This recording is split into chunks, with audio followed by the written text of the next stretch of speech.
Welcome to the session on our research publication, where every week we try to bring a research paper that was published in the domain of artificial intelligence and machine learning to you.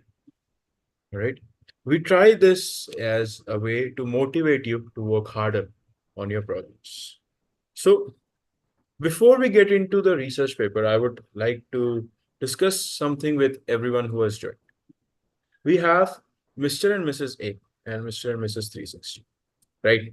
Mr. and Mrs. A, they were trained at XYZ Institute and they have worked on dummy projects from Kaggle, GitHub, etc. Mr. and Mrs. 360 were trained at 360DigiTMG. They worked on real-time projects. They attended daily stand-up calls. They created end-to-end data pipeline. They did deployment on-premise and on cloud. They attended client meetings and they've had their research papers published in international journals. So a simple question here is, which resume do you think gets shortlisted for interviews? Right. So I would like to introduce Sarita today. Good evening, Sarita, and welcome to the channel. Yeah, Sarita. So if you don't mind, could you just speak up a little? Good evening, sir. Yeah, good evening, Sarita. Thank you so much for joining, Sarita. So, Sarita, why don't we start by talking about your project and just walk us through the business understanding phase? Yes. Actually, my project was about creating a medical chatbot for classified medicines and medical devices. So, the business problem was to minimize client inquiry handling time, improve information accuracy, and enhance client satisfaction on a business consulting firm website. Business objective is to maximize operational efficiency by implementing a chatbot. Business constraint is to minimize operational cost. If we talk about the business success criteria, is to increase the customer engagement on the website by 30%. Economic success criteria is to increase customer engagement on the website, contributing to an approximate annual revenue growth of $20,000 in the healthcare sector. Thank you so much for explaining that, Sarita. So, Sarita, I'd just like you to walk us through the sort of like an overview of the project, like what were the algorithms you used and such. Actually, this project architecture is totally based on the CRISP MLQ methodology. In business and data understanding phase, we identify the business problem that I told earlier. And for the data collection, we obtain the pharmaceutical related data from two primary sources. One from internet, that is National List of Essential Medicines on the Ministry of Health and Family Welfare website, and other from client database.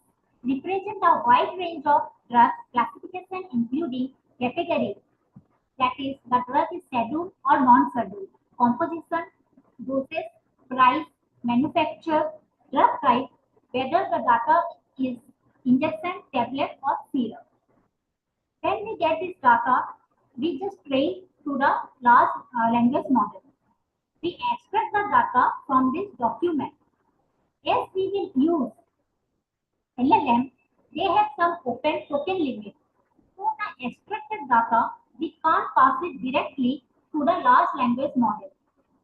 So we split the data into multiple chunks. Then we create embedding for each chunk and then we build semantic index. Then we store the embedding in knowledge base for query and response. In the modeling phase of the CRISP MLQ, we will alter and add LLM to improve the performance of our pharmaceutical classification system. That is choosing the right LLM, fine-tune the model, adding new data to the training set to improve the model performance. Once the model is trained, we will evaluate its performance to ensure that it meets our requirement. We will go back to the modeling phase and alter the model further. After confirming the satisfactory performance of the model, Deployment in Streamlit is done. The chatbot will integrate into a client website, providing users with query and obtain the response.